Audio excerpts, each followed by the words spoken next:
The Utes are flying high and with their 30-24 win over Cal last week, moved into the number 4 spot in the latest AP polls. However, this undefeated Utah squad knows they have a difficult task as the Utes take on Arizona State this weekend. Utah is 0-4 against the Sun Devils since joining the Pac-12, and head coach Kyle Whittingham was in high school the last time the Utes defeated Arizona State back in 1976.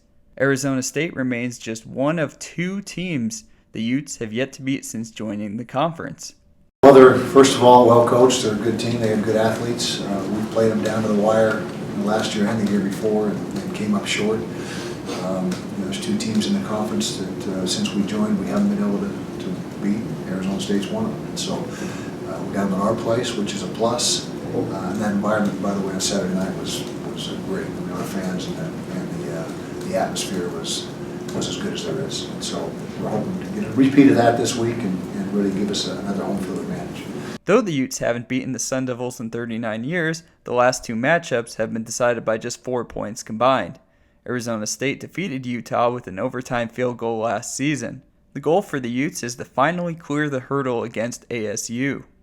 Me personally, after we lost last year, because I take it upon myself, because I was committed to Arizona State, so I feel like I was supposed to be at Arizona State. So for me to lose against them kind of hurt. So after the last year game, I marked on my calendar. I was like, man, they ain't gonna beat us this year, even if I got to take it upon myself. That's how football is. Obviously, you hate to lose, but we've had our fair share of falling on the good side, you know. So.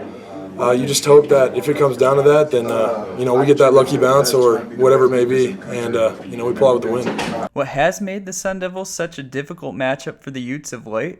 Some of it has to do with a unique style on defense, which allowed 184 yards of rushing in last year's matchup, but just 57 yards passing. They have a good defense. They definitely like to bring the pressure and make it hard for a QB to get comfortable and everything. So it's my job. I'm just aware of what they're doing and making smart decisions. I think they're pretty physical, and I don't know if you know, but they blitz like 70% of the downs, and that brings some problems, but it also brings some success if you can handle it. So.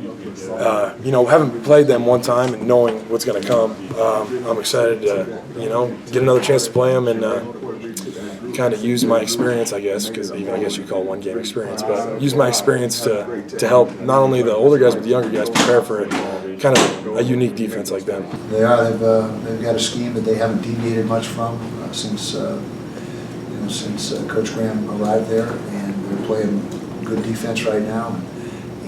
It's the same stuff that they've been doing for a few years, and they just do it so well. You know what's coming. You just got to block it.